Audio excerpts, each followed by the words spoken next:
اگر یہ خیر خواہ ہوتے تو اس طرح کی کوئی بات اگر ان کے علم میں آتی تو پہلے اس کو رسول صلی اللہ علیہ وسلم اور امت کے ارباب حل و عقد کے سامنے لاتے، تاکہ وہ اس کے تمام پہلوؤں پر غور کر کے فیصلہ کر سکے کہ اس صورت میں کیا قدم اٹھانا چاہیے۔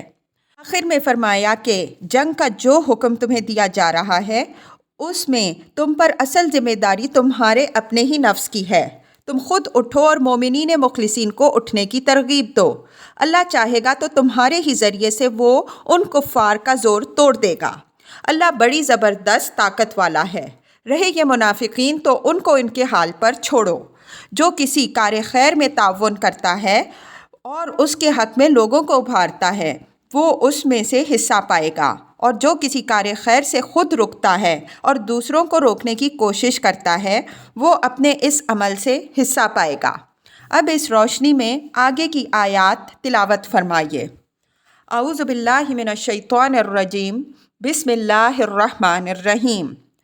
الم تر الی الذین قیل لهم کفوا ایدیکم واقیموا الصلاة وآتوا الزکاة فلما كتب عليهم القتال إذا فريق منهم يخشون الناس كخشية الله أو أشد خشية وقالوا ربنا لما كتبت علينا القتال لولا أخرتنا إلى أجل قريب قل متاع الدنيا قليل والآخرة خير لمن اتقى ولا تظلمون فتيلا أينما تكونوا يدرككم الموت ولو كنتم في بروج مشيدة وإن تصبهم حسنة يقولوا هذه من عند الله وإن تصبهم سيئة يقولوا هذه من عندك قل كل من عند الله فما لي هؤلاء القوم لا يكادون يفقهون حديثا ما أصابك من حسنة فمن الله وما أصابك من سيئة فمن نفسك وأرسلناك للناس رسولا وكفى بالله شهيدا من يطع الرسول فقد أطاع الله ومن تولى فما أرسلناك عليهم حفيظا ويقولون طاعة فإذا برزوا من عندك بيت طائفة منهم غير الذي تقول والله يكتب ما يبيتون فأعرض عنهم وتوكل على الله وكفى بالله وكيلا أفلا يتدبرون القرآن ولو كان من عند غير الله لوجدوا فيه اختلافا كثيرا وإذا جاءهم أمر من الأمن أو الخوف أذاعوا به ولو ردوه إلى الرسول وإلى أولي الأمر منهم لعلمه الذين يستنبطونه منهم ولولا فضل الله عليكم ورحمته لاتبعتم الشيطان إلا قليلا فقاتل في سبيل الله لا تكلف إلا نفسك وحرض المؤمنين عسى الله أن يكف بأس الذين كفروا والله أشد بأسا وأشد تنكيلا من يشفع شفاعة حسنة يكن له نصيب منها ومن يشفع شفاعة سيئة يكن له كفل منها وكان الله على كل شيء مقيتا۔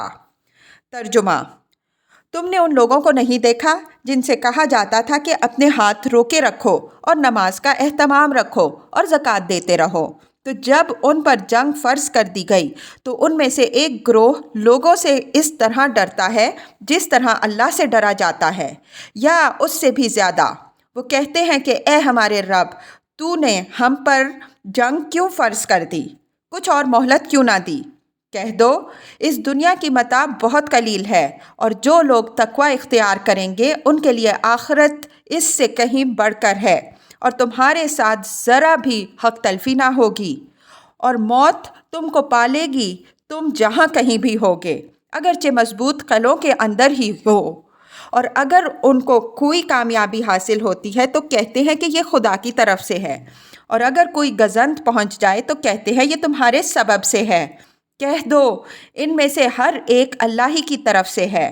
ان لوگوں کو کیا ہو گیا ہے کہ یہ کوئی بات سمجھنے کا نام ہی نہیں لیتے۔ تمہیں جو سکھ پہنچتا ہے خدا کی طرف سے پہنچتا ہے، اور جو دکھ پہنچتا ہے وہ تمہارے اپنے نفس کی طرف سے پہنچتا ہے۔ اور اے رسول، ہم نے تم کو لوگوں کے لیے رسول بنا کر بھیجا ہے اور اللہ کی گواہی ہی کافی ہے۔ اور جو رسول کی اطاعت کرتا ہے اس نے اللہ کی اطاعت کی، اور جس نے روگردانی کی تو ہم نے اس پر تم کو نگران نہیں مقرر کیا۔ اور یہ کہتے ہیں کہ سر تسلیم خم ہے، پھر جب تمہارے پاس سے ہٹتے ہیں تو ان میں سے ایک گروہ بالکل اپنے قول کے برخلاف مشورت کرتا ہے، اور اللہ لکھ رہا ہے جو سرگوشیاں وہ کر رہے ہیں۔ تو ان سے اعراض کرو اور اللہ پر بھروسہ رکھو، اور اللہ بھروسہ کے لیے کافی ہے۔ اور کیا یہ لوگ قرآن پر غور نہیں کرتے؟ اور اگر یہ اللہ کے سوا کسی اور کی طرف سے ہوتا تو اس میں وہ بڑا اختلاف پاتے۔ اور جب ان کو کوئی بات امن یا خطرے کی پہنچتی ہے تو وہ اسے پھیلا دیتے ہیں، اور اگر یہ اس کو رسول اور اپنے اولو الامر کے سامنے پیش کرتے تو جو لوگ ان میں سے بات کی تہ کو پہنچنے والے ہیں وہ اس کو اچھی طرح سمجھ لیتے۔ اور اگر تم پر اللہ کا فضل اور اس کی رحمت نہ ہوتی تو تھوڑے سے لوگوں کے سوا تم شیطان کے پیچھے لگ جاتے۔ پس اللہ کی راہ میں جنگ کرو، تم پر اپنی جان کے سوا کسی کی ذمہ داری نہیں ہے، اور مومنوں کو اس کے لیے ابھارو۔ توقع ہے کہ اللہ کافروں کے دباؤ کو روک دے گا، اور اللہ بڑے زور والا اور عبرت انگیز سزا دینے والا ہے۔ جو کسی اچھی بات کے حق میں کہے گا اس کے لیے اس میں سے حصہ ہے، اور جو اس کی مخالفت میں کہے گا اس کے لیے اس میں سے حصہ ہے، اور اللہ ہر چیز کی طاقت رکھنے والا ہے۔ الفاظ کی تحقیق اور آیات کی وضاحت۔ الم تر الی الذین قیل لهم کفوا ایدیکم واقیموا الصلاة وآتوا الزکاة فلما كتب عليهم القتال اذا فریق منهم یخشون الناس کخشیۃ اللہ او اشد خشیة وقالوا ربنا لم كتبت علينا القتال لولا اخرتنا الى اجل قریب قل متاع الدنیا قلیل والآخرۃ خیر لمن اتقی ولا تظلمون فتیلا۔ اس دور میں کفار کے علاقوں میں مسلمانوں کی مظلومیت اور بے بسی کا جو حال تھا اس کا ذکر اوپر کی آیات میں گزر چکا ہے۔ ان حالات سے مدینہ کے مسلمانوں کے اندر جنگ کا احساس پیدا ہونا ناگزیر تھا۔ مسلمان اپنے اس احساس کا ذکر نبی صلی اللہ علیہ وسلم سے کرتے تو منافقین بھی پورے جوش و خروش سے جذبہ جنگ کا اظہار کرتے، بلکہ اپنی کمزوریوں پر پردہ ڈالنے کے لیے کچھ زیادہ ہی جوش و خروش کا اظہار کرتے۔ قاعدہ ہے کہ جس کا عمل کمزور ہو وہ ایک قسم کے احساس کمتری میں مبتلا ہو جاتا ہے، جس کے سبب سے اسے لاف زنی کا سہارا لینا پڑتا ہے تاکہ اس کی بزدلی کا راز دوسروں پر کھلنے نہ پائے۔ چنانچہ منافقین بھی زبان سے بڑے ولولے کا اظہار کرتے، لیکن نبی صلی اللہ علیہ وسلم انہیں روکتے کہ ابھی انتظار کرو اور نماز کے اہتمام اور زکوٰۃ کے ذریعے سے اپنے تعلق باللہ، اپنی تنظیم اور اپنے جذبہ انفاق کو ترقی دو۔ لیکن جب اس کا وقت آ گیا اور جنگ کا حکم دے دیا گیا تو زبان کے ان غازیوں کا سارا جوش سرد پڑ گیا۔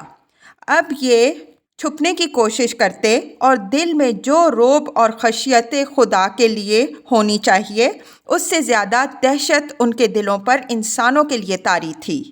یہ دل ہی دل میں کہتے کہ اے خدا، اتنی جلدی تو نے یہ جنگ کا حکم کیوں دے دیا؟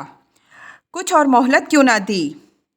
قالو کا لفظ یہاں ان کی ذہنی حالت کی تعبیر کر رہا ہے۔ عربی زبان اور قرآن میں اس کی مثالیں بہت ہیں۔ فرمایا کہ ان سے کہہ دو کہ اس دنیا کی زندگی اور اس کا عیش و آرام تو چند روزہ ہے، اس کے لیے اتنی بے قراری کیوں ہے؟ عیش دوام تو آخرت میں ہے جو لوگوں سے ڈرنے والوں کے بجائے اللہ سے ڈرنے والوں کے لیے ہے۔ اس کے لیے کمر باندھیں اور اطمینان رکھیں کہ جو کریں گے اس میں سے رتی رتی کا صلہ پائیں گے، ذرا بھی ان کے ساتھ کمی نہیں کی جائے گی۔ اس آیت سے یہ بات نکلتی ہے کہ اسلامی جنگ کی روح اور نماز و زکوٰۃ میں نہایت گہری مناسبت ہے۔ جو لوگ خدا کی راہ میں لڑنے کے لیے تیار ہو رہے ہوں ان کے لیے اسلحے کی ٹریننگ سے زیادہ ضروری اقامت صلاح اور ایتائے زکوٰۃ ہے۔ جہاد میں جو للہیت، اخلاص اور نظم و اطاعت کی جو پابندی مطلوب ہے اس کی بہترین تربیت نماز سے ہوتی ہے، اور اس کے لیے انفاق فی سبیل اللہ کا جو جذبہ درکار ہے وہ ایتائے زکوٰۃ کی پختہ عادت سے نشو و نما پاتا ہے۔ ان صفات کے بغیر اگر کوئی گروہ جنگ کے لیے اٹھ کھڑا ہو تو اس جنگ سے کوئی اصلاح وجود میں نہیں آ سکتی، اس سے صرف فساد فی الارض میں اضافہ ہو سکتا ہے۔ یہی حکمت ہے کہ اسلامی جنگ کے سخت سے سخت حالات میں بھی نماز کے اہتمام و التزام کی تاکید ہوئی۔ آگے اسی سورہ میں اس مسئلے پر ہم بحث کرنے والے ہیں، اس وجہ سے یہاں اشارے پر کفایت کرتے ہیں۔ اینما تکونوا یدرککم الموت ولو کنتم فی بروج مشیدہ وَإِن تُصِبْهُمْ حَسَنَةٌ يَقُولُوا هَٰذِهِ مِنْ عِندِ اللَّهِ وَإِن تُصِبْهُمْ سَيِّئَةٌ يَقُولُوا هَٰذِهِ مِنْ عِندِكَ قُلْ كُلٌّ مِنْ عِندِ اللَّهِ فَمَا لِهَٰؤُلَاءِ الْقَوْمِ لَا يَكَادُونَ يَفْقَهُونَ حَدِيثًا۔ بروج برج کی جمع ہے۔ اپنے ابتدائی مفہوم میں تو یہ کسی نمایاں اور واضح چیز کے لیے استعمال ہوا، لیکن پھر یہ بلند عمارتوں اور قلعوں کے لیے معروف ہو گیا۔ اس کے ساتھ مشیدہ کی صفت بلندی اور استحکام دونوں مفہوموں پر مشتمل ہے۔ اب یہ ان منافقین کے خوف موت کی علت بھی واضح فرمائی ہے اور اس عقیدے کو بھی بیان فرمایا ہے جو اس خوف کا واحد علاج ہے۔ فرمایا کہ موت سے کسی کے لیے مفر نہیں ہے، جس کی موت جس گھڑی، جس مقام اور جس شکل میں لکھی ہے وہ آ کے رہے گی۔ آدمی مضبوط سے مضبوط قلعوں کے اندر چھپ کے بیٹھے وہاں بھی موت اس کو ڈھونڈ لے گی۔ اس وجہ سے اس سے ڈرنا اور بھاگنا بے سود ہے۔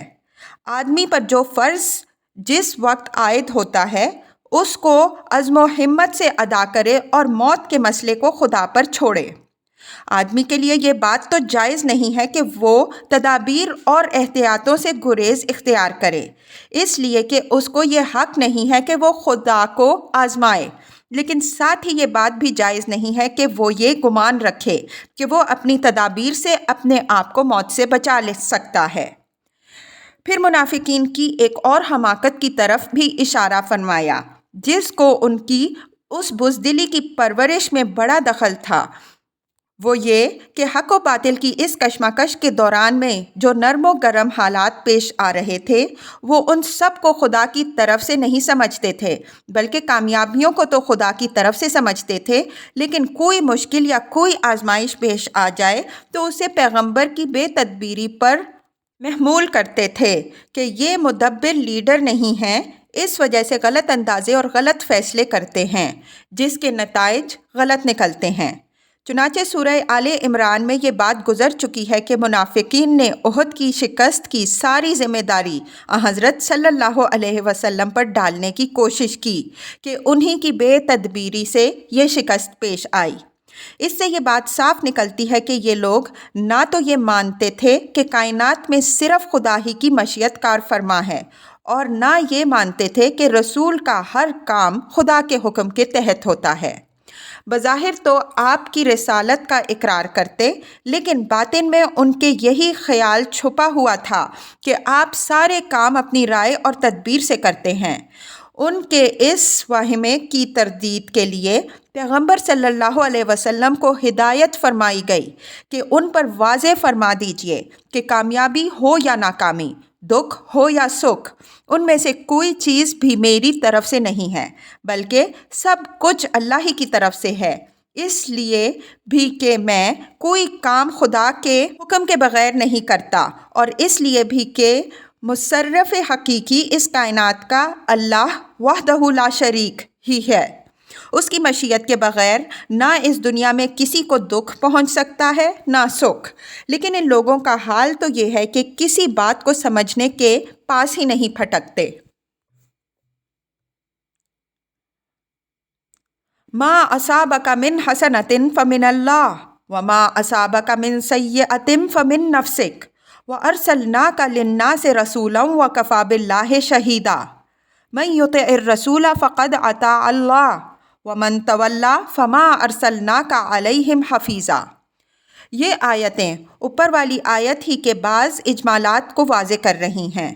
پہلے ان لوگوں کو جو کامیابیوں کو اللہ کی طرف سے اور ناکامیوں کو رسول صلی اللہ علیہ وسلم کی طرف منسوب کر رہے تھے، مخاطب کر کے فرمایا کہ اصل حقیقت تو یہی ہے کہ شر اور خیر ہر چیز کا ظہور خدا ہی کی مشیت سے ہوتا ہے۔ اس کے حکم اور اذن کے بغیر کوئی چیز بھی ظہور میں نہیں آ سکتی۔ لیکن خیر اور شر میں یہ فرق ہے کہ خیر خدا کی رحمت کے اقتضاء سے ظہور میں آتا ہے اور شر انسان کے اپنے اعمال پر مرتب ہوتا ہے۔ اس پہلو سے شر کا تعلق انسان کے اپنے نفس سے ہے۔ یہ حقیقت یہاں ملحوظ رہے کہ اللہ تعالیٰ خیر مطلق ہے۔ اس نے یہ دنیا اپنی رحمت کے لیے بنائی ہے، اس وجہ سے اس کی طرف کسی شر کی نسبت اس کی پاکیزہ صفات کے منافی ہے۔ شر جتنا کچھ بھی ظہور میں آتا ہے وہ صرف انسان کے اپنے اختیار کے سوء استعمال سے ظہور میں آتا ہے۔ اللہ تعالیٰ نے انسان کو ایک خاص دائرے کے اندر آزادی بخشی ہے۔ یہ آزادی اللہ تعالیٰ کی بہت بڑی نعمت ہے۔ اسی پر انسان کے تمام شرف کی بنیاد ہے۔ اسی کی وجہ سے انسان آخرت میں جزا و سزا کا مستحق ٹھہرے گا۔ اگر یہ آزادی انسان کو حاصل نہ ہوتی تو حیوان اور انسان کے درمیان کوئی فرق نہ ہوتا۔ لیکن اس آزادی کے متعلق یہ بات یاد رکھنی چاہیے کہ یہ غیر محدود اور غیر مقید نہیں ہے، بلکہ جیسا کہ ہم نے اشارہ کیا ایک خاص دائرے کے اندر محدود ہے۔ پھر اس دائرے کے اندر بھی یہ خدا کی مشیت اور اس کی حکمت کے تحت ہے۔ خدا کے اذن اور مشیت کے بغیر انسان اپنے کسی ارادے کو پورا نہیں کر سکتا۔ نیک ارادے بھی اسی کی توفیق بخشی سے پورے ہوتے ہیں اور برے ارادے بھی اسی کے مہلت دینے سے بروئے کار آتے ہیں۔ اگر اللہ تعالیٰ کسی کے کسی برے ارادے کو بروئے کار آنے دیتا ہے تو اس پہلو سے وہ خدا کی طرف منسوب ہوتا ہے کہ اس کا بروئے کار آنا ہی خدا کے اذن اور مشیت سے ہوا، لیکن دوسرے پہلو سے وہ انسان کا فعل ہے کیونکہ اس کا ارادہ انسان نے خود کیا۔ پھر یہ بھی ایک حقیقت ہے کہ جب اللہ تعالیٰ کسی فرد یا جماعت کے کسی شر کو سر اٹھانے کی مہلت دیتا ہے تو اس لیے دیتا ہے کہ اس میں بحیثیت مجموعی اس کی خلق کے لیے کوئی حکمت و مصلحت مد نظر ہوتی ہے۔ بعض اوقات اس ڈھیل سے اہل حق کی آزمائش ہوتی ہے کہ اس سے ان کی کمزوریاں دور ہوں اور ان کی خوبیاں نشو و نما پائیں۔ بعض اوقات اس سے اہل باطل پر حجت تمام کرنا اور ان کے پیمانے کو لبریز کرنا ہوتا ہے۔ بعض اوقات قدرت خود ایسے حالات پیدا کرتی ہے جن سے مقصود یہ ہوتا ہے کہ تباہی کے اندر جو کچھ دبا ہوا ہے وہ ابھرے، اس سے نیکیاں بھی ابھرتی ہیں، اور جن کے اندر بدیاں مضمر ہوں ان کی بدیاں بھی ابھرتی ہیں۔ منافقین کو مخاطب کرنے کے بعد آگے پیغمبر صلی اللہ علیہ وسلم کو مخاطب کر کے فرمایا کہ اگر یہ منافقین تمہاری رسالت کے باب میں متردد ہیں اور تمہارے ہر قول و فعل کو خدا کی طرف سے نہیں سمجھتے تو اس بات کی پرواہ نہ کرو، تمہاری رسالت ان کی گواہی کی محتاج نہیں ہے، اس پر خدا کی گواہی کافی ہے۔ یہ لوگ مانے یا نہ مانے، اب اللہ کی اطاعت کی واحد راہ یہی ہے کہ لوگ تمہاری اطاعت کریں۔ خدا کی اطاعت رسول ہی کی اطاعت کے واسطے سے ہوتی ہے۔ جو لوگ تم سے اعراض کریں تم ان کی ہدایت کے ذمہ دار بنا کے نہیں بھیجے گئے ہو، ان کو ان کے حال پر چھوڑو، اب ذمہ داری تمہاری نہیں بلکہ خود ان کی ہے۔ یہاں خطاب ایک ہی سیاق میں منافقین سے بھی ہوا ہے اور رسول اللہ صلی اللہ علیہ وسلم سے بھی، لیکن ایسے مواقع میں اس طرح کے خطاب میں کوئی حرج نہیں ہے جہاں التباس کا اندیشہ نہ ہو۔ چونکہ پہلی بات واضح طور پر منافقین ہی کو مخاطب کر کے کہی جا سکتی تھی، اس لیے یہ انہی کے شبہے کا جواب ہے، اس وجہ سے یہاں کسی التباس کا اندیشہ نہیں تھا۔ پھر دوسرے ٹکڑے میں حضرت صلی اللہ علیہ وسلم کو مخاطب کر کے جو بات کی گئی ہے اس میں بھی غور کیجئے تو روئے سخن در حقیقت منافقین ہی کی طرف ہے، لیکن اللہ تعالیٰ نے ان سے اعراض کے اظہار کے طور پر ان کو مخاطب کرنے کے بجائے اپنے رسول صلی اللہ علیہ وسلم کو مخاطب کر لیا۔ گویا ان کی طرف سے رسول صلی اللہ علیہ وسلم کی اس ناقدری کے بعد اب وہ اس بات کے اہل نہیں رہے کہ ان کو خطاب کر کے ان سے رسول صلی اللہ علیہ وسلم کے باب میں کوئی بات کہی جائے۔ وَيَقُولُونَ طَاعَةً فَإِذَا بَرَزُوا مِنْ عِنْدِكَ بَيَّتَ طَائِفَةٌ مِّنْهُمْ غَيْرَ الَّذِي تَقُولُ وَاللَّهُ يَكْتُبُ مَا يُبَيِّتُونَ فَأَعْرِضْ عَنْهُمْ وَتَوَكَّلْ عَلَى اللَّهِ وَكَفَى بِاللَّهِ وَكِيلًا أَفَلَا يَتَدَبَّرُونَ الْقُرْآنَ وَلَوْ كَانَ مِنْ عِنْدِ غَيْرِ اللَّهِ لَوَجَدُوا فِيهِ اخْتِلَافًا كَثِيرًا۔ طاعہ خبر ہے، مبتدا اس کا محذوف ہے، اور یہ بات ہم واضح کر چکے ہیں کہ جب مبتدا کو محذوف کر دیا جائے تو مقصود سارا زور خبر پر دینا ہوتا ہے۔ مطلب یہ ہے کہ جب وہ پیغمبر صلی اللہ علیہ وسلم کی مجلس میں ہوتے ہیں اور پیغمبر صلی اللہ علیہ وسلم ان کو خدا کا کلام اور اس کے احکام سناتے ہیں تو وہ ہر بات پر کہتے ہیں کہ سر تسلیم خم ہے۔ بیتا یبیتو کے معنی اصلاً تو کوئی عمل رات میں کرنے کے ہیں، لیکن اپنے عام استعمال میں یہ لفظ رات کی قید سے مجرد ہو کر چھپ کر کوئی کام، کوئی مشورہ، کوئی رائے کرنے کے لیے استعمال ہوتا ہے۔ الفاظ کے اس طرح اپنے ابتدائی مفہوم سے مجرد ہو جانے کی مثالیں عربی زبان میں بہت ہیں۔ ادھا اور باتا بھی اپنے عام استعمال میں دن اور رات کی قید سے مجرد ہو کر استعمال ہوتے ہیں۔ یہاں مطلب یہ ہے کہ نبی صلی اللہ علیہ وسلم کی مجلس میں تو یہ ہر بات پر سر تسلیم خم کرتے ہیں، لیکن جب وہاں سے ہٹتے ہیں تو اپنی مجلسوں میں ان آیات و احکام کے خلاف مشورے کرتے ہیں جن کو اپنی خواہشات اور اپنے مفاد ذاتی کے خلاف پاتے ہیں۔ ان کے اس رویے پر قرآن نے پہلے تو ان کو دھمکی دی کہ اللہ تعالیٰ کے ہاں ان کی یہ ساری باتیں نوٹ ہو رہی ہیں، اور یہ نہ سمجھیں کہ اگر وہ چھپ کر یہ سرگوشیاں کر رہے ہیں تو خدا سے بھی یہ چھپی ہوئی ہیں۔ ایک دن یہ سارا ریکارڈ ان کے سامنے آ جائے گا۔ اس کے بعد پیغمبر صلی اللہ علیہ وسلم کو ہدایت فرمائی کہ آپ صلی اللہ علیہ وسلم ان سے اعراض فرمائیے اور خدا پر بھروسہ کیجیے، خدا کا بھروسہ کافی ہے۔ یہ شامت زدہ لوگ ان سرگوشیوں سے دین حق کا کچھ نہ بگاڑ سکیں گے، جو بگاڑیں گے اپنا ہی بگاڑیں گے۔ پھر منافقین کے اس تضاد فکر کی طرف ان کی توجہ دلائی کہ ایک طرف قرآن اور پیغمبر صلی اللہ علیہ وسلم کی باتوں پر سر تسلیم خم کرنا، اور دوسری طرف اسی قرآن اور اسی پیغمبر صلی اللہ علیہ وسلم کی باتوں کو ہدف اعتراض بنانا آخر کیا معنی رکھتا ہے؟ کیا ان کا خیال ہے کہ اس قرآن میں بیک وقت دو ارادوں کی کار فرمائی ہے؟ اس کی کچھ باتیں دانش مندانہ اور حکیمانہ ہیں جو سراہنے کے قابل ہیں، اور کچھ باتیں خلاف حکمت و مصلحت ہیں جو اعتراض و تنقید کی سزاوار ہیں۔ کیا وہ قرآن پر غور نہیں کرتے؟ اگر غور کرتے تو خود دیکھ لیتے کہ قرآن کی ہر بات اپنے اصول اور فروع میں اتنی مستحکم اور مربوط ہے کہ ریاضی اور اقلیدس کے فارمولے بھی اتنے مستحکم و مربوط نہیں ہو سکتے۔ وہ جن عقائد کی تعلیم دیتا ہے وہ ایک دوسرے سے اس طرح وابستہ و پیوستہ ہیں کہ اگر ان میں سے کسی ایک کو بھی الگ کر دیجئے تو پورا سلسلہ ہی درہم برہم ہو جائے۔ وہ جن عبادات و طاعات کا حکم دیتا ہے وہ عقائد سے اس طرح پیدا ہوتی ہیں جس طرح تنے سے شاخیں پھوٹتی ہیں، اور جن اعمال و اخلاق کی تلقین کرتا ہے وہ اپنے اصول سے اس طرح ظہور میں آتے ہیں جس طرح ایک شے سے اس کے قدرتی اور فطری لوازم ظہور میں آتے ہیں۔ اس کی مجموعی تعلیم سے زندگی کا جو نظام بنتا ہے وہ ایک بنیان مرصوص کی شکل میں نمایاں ہوتا ہے، جس کی ہر اینٹ دوسری اینٹ سے اس طرح جڑی ہوئی ہے کہ ان میں سے کسی کو بھی الگ کرنا بغیر اس کے ممکن نہیں کہ پوری عمارت میں خلا پیدا ہو جائے۔ جس طرح اس کائنات کے اجزائے مختلفہ کا باہمی توافق اور اس کی سازگاری اس بات کی نہایت واضح شہادت ہے کہ اس کے اندر ایک ہی خدائے حی و قیوم کا ارادہ کار فرما ہے، کوئی اور اس میں شریک نہیں ہے۔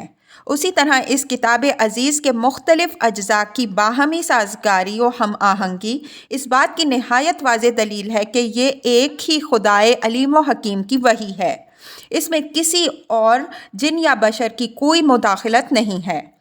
اس کائنات میں اگر مختلف ارادہ کار فرما ہوتے تو یہ درہم برہم ہو کر رہ جاتی۔ اسی طرح اس کتاب عزیز میں بھی اگر کسی اور کی فکر کی دراندازی ہوتی تو یہ تناقضات اور اختلافات کا ایک پراگندہ دفتر بن کے رہ جاتی۔ یہ آیت اس زمانے کے ان لوگوں کے لیے اپنے ہی اندر بڑی تنبیہ کا سامان رکھتی ہے جو ایک طرف تو قرآن کو اللہ کی کتاب مانتے ہیں، دوسری طرف اس کی ان تمام تعلیمات کو ہدف تنقید بھی بناتے ہیں جو ان کی خواہشات یا ان کے مزعومہ مصالح کے خلاف ہیں۔ ان کا یہ طرز عمل اس بات کی غمازی کرتا ہے کہ وہ بھی ان منافقین ہی کی طرح اس کتاب میں خدا کے ساتھ غیر خدا کا ہاتھ بھی شریک مانتے ہیں، ورنہ آخر اس کے کیا معنی ہیں کہ اس کو خدا کی کتاب بھی مانا جائے اور پھر اس کی بہت سی باتوں کو اعتراض، تنقید، حد تک اور استہزاء کا نشانہ بھی بنایا جائے۔ وَإِذَا جَاءَهُمْ أَمْرٌ مِّنَ الْأَمْنِ أَوِ الْخَوْفِ أَذَاعُوا بِهِ وَلَوْ رُدُّوهُ إِلَى الرَّسُولِ وَإِلَى أُولِي الْأَمْرِ مِنْهُمْ لَعَلِمَهُ الَّذِينَ يَسْتَنبِطُونَهُ مِنْهُمْ وَلَوْلَا فَضْلُ اللَّهِ عَلَيْكُمْ وَرَحْمَتُهُ لَاتَّبَعْتُمُ الشَّيْطَانَ إِلَّا قَلِيلًا۔ اولو الامر پر بحث اسی سورہ کی آیت 59 کے تحت گزر چکی ہے۔ استنباط کا اصل مفہوم کنواں کھود کر اس سے پانی نکالنا اور کسی پوشیدہ چیز کو ظاہر کرنا ہے۔ اپنے اسی مفہوم سے ترقی کر کے کسی بات کی تہ کو پہنچنے اور اس کی حقیقت کو پانے کے معنی میں بھی یہ استعمال ہوا۔ منافقین چونکہ ملت کے خیر خواہ نہیں تھے، اس وجہ سے افواہیں پھیلانے کے معاملے میں بڑے سبک دست تھے۔ امن یا خطرے کی جو بات بھی ان کو پہنچتی، آن کی آن میں جنگل کی آگ کی طرح ان کے ذریعے سے لوگوں میں پھیل جاتی۔ جماعتی زندگی میں افواہیں عام حالات میں بھی بڑے خطرناک نتائج پیدا کر سکتی ہیں، اور جب حالات جنگ کے ہوں جیسا کہ اس وقت تھے تب تو ان کی خطرناکی دو چند ہو جاتی ہے۔ منافقین ان افواہوں سے یوں تو مختلف فائدے اٹھانے کی کوشش کرتے تھے، لیکن خاص طور پر مسلمانوں، بالخصوص کمزور مسلمانوں کے حوصلے پست کرنے کے لیے یہ ان کا خاص حربہ تھا۔ بعض مرتبہ وہ اس طرح کی افواہوں سے مسلمانوں کے اندر غلط قسم کے اطمینان بھی پیدا کرنے کی کوشش کرتے، اور ظاہر ہے کہ بے جا تشویش کی طرح غلط اطمینان بھی ایک خطرناک چیز ہے۔ فرمایا کہ اگر یہ اللہ، رسول اور ملت کے خیر خواہ ہوتے تو ان کے لیے صحیح طریقہ یہ تھا کہ اس طرح کی جو باتیں ان کے علم میں آتی ان کو عوام میں سنسنی پیدا کرنے کا ذریعہ بنانے کے بجائے ان کو رسول صلی اللہ علیہ وسلم اور امت کے ارباب حل و عقد کے سامنے پیش کرتے، تاکہ ان کے اندر جو لوگ معاملات کی گہری سوجھ بوجھ رکھتے ہیں ان کے موقع و محل کا تعین کرتے اور ان کے باب میں صحیح پالیسی اختیار کرتے۔ علم کے معنی کسی شے کے موقع و محل کے تعین کے بھی آتے ہیں۔ ہم بقرہ میں قد علم کل اناس مشربہم اور بنی اسرائیل کے ہر قبیلے نے اپنا اپنا گھاٹ متعین کر لیا کے تحت اس لفظ کے مفہوم کی طرف اشارہ کر چکے ہیں۔ وَلَوْلَا فَضْلُ اللَّهِ عَلَيْكُمْ إِلَى الْآيَةِ سے یہ اشارہ نکلتا ہے کہ اب بھی ان کے لیے سنبھل جانے کا موقع ہے۔ یہ اللہ کا فضل اور احسان ہے کہ ابھی اس نے ان کو شیطان کے پیچھے بگٹٹ چل کھڑے ہونے کے لیے چھوڑ نہیں دیا، ویسے ہے یہ بھی شیطان ہی کی راہ۔ اس آیت سے اسلام میں سیاسی نظام کی اہمیت و عظمت واضح ہوتی ہے کہ عوام کو اجتماعی نفع و ضرر کے معاملات میں مرجع و معتمد اپنے اولو الامر کو بنانا چاہیے۔ بطور خود اس طرح کی چیزوں کو عوام میں پھیلانا جائز نہیں ہے۔ اس طرح اس سے یہ بات بھی نکلتی ہے کہ اسلام میں اولو الامر کے لیے ضروری ہے کہ وہ دین اور دنیا دونوں کی ایسی سوجھ بوجھ رکھنے والے ہوں کہ پیش آنے والے حالات و معاملات میں شریعت و مصلحت کے تقاضوں کے مطابق قدم اٹھا سکیں۔ فقاتل فی سبیل اللہ لا تکلف الا نفسک وحرد المؤمنین عسى الله ان يكف بأس الذين كفروا والله اشد بأسا واشد تنکیلا من یشفع شفاعة حسنة یکن له نصیب منها ومن یشفع شفاعة سیئة یکن له کفل منها وکان اللہ علی کل شیء مقیتا۔ شفاعت کے معنی ہم سورہ بقرہ کی تفسیر میں واضح کر چکے ہیں کہ ایک چیز کو دوسری چیز کے ساتھ جوڑنے کے ہیں۔ اسی مفہوم سے ترقی کر کے کسی کی بات کی تائید و حمایت یا اس کے حق میں سفارش کرنے کے معنی میں یہ استعمال ہوا۔ یہاں شفاعت حسنہ اور شفاعت سیئہ دو قسم کی شفاعتوں کا ذکر ہے۔ شفاعت حسنہ تو ظاہر ہے کہ یہ ہوگی کہ کسی مقصد حق کو اس کی سے تائید و تقویت حاصل ہو۔ اس کے برعکس شفاعت سیئہ یہ ہے کہ اس سے تقویت و تائید کے بجائے اس مقصد کو نقصان پہنچے۔ منافقین قرآن کی دعوت جہاد کے لیے لوگوں کو ابھارنے کے بجائے، جیسا کہ اوپر اشارہ ہوا اور آگے تفصیل آ رہی ہے، لوگوں کا حوصلہ پست کرنے کی کوشش کر رہے تھے۔ اس وجہ سے قرآن نے ان کی اس کوشش کو شفاعت سیئہ سے تعبیر دی۔ مقیت کے معنی شہید و حفیظ اور مقتدر کے ہیں۔ یاد ہوگا اس مجموعہ آیات کا آغاز اس مضمون سے ہوا تھا کہ پہلے تو منافقین بہت بڑھ بڑھ کر جنگ و جہاد کی باتیں بناتے تھے، لیکن اب جب کہ جنگ کا حکم دے دیا گیا ہے تو چھپتے پھرتے ہیں اور دوسروں کا حوصلہ بھی پست کرنے کی کوشش کر رہے ہیں۔ اس کے بعد اسی سلسلے کی دوسری باتیں زیر بحث آ گئی تھیں۔ اب یہ پیغمبر صلی اللہ علیہ وسلم کو خطاب کر کے فرمایا جا رہا ہے کہ آپ صلی اللہ علیہ وسلم پر ذمہ داری صرف اپنے نفس کی ہے۔ آپ صلی اللہ علیہ وسلم خود جنگ کے لیے اٹھیے اور مسلمانوں کو اٹھنے کے لیے ابھاریے۔ جس کو توفیق ہوگی وہ اٹھے گا، جو نہیں اٹھے گا اس کی ذمہ داری آپ صلی اللہ علیہ وسلم پر نہیں ہے۔ اللہ کے کام دوسروں پر منحصر نہیں ہوتے، وہ خود بڑی قوت رکھنے والا ہے اور مخالفوں کو عبرت انگیز سزا دینے والا ہے۔ وہ آپ صلی اللہ علیہ وسلم کے اور آپ صلی اللہ علیہ وسلم کے مخلص ساتھیوں ہی کے اندر اتنی قوت پیدا کر دے گا کہ اسی سے کفار کا زور ٹوٹ جائے گا۔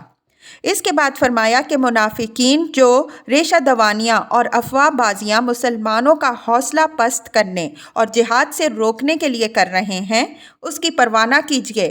جو آج حق کی تائید و حمایت میں اپنی زبان کھولیں گے وہ اس کا اجر پائیں گے، اور جو اس کے خلاف کہیں گے وہ اس کی سزا بھگتیں گے۔ خدا سب کچھ دیکھ رہا ہے اور وہ ہر چیز پر قادر ہے۔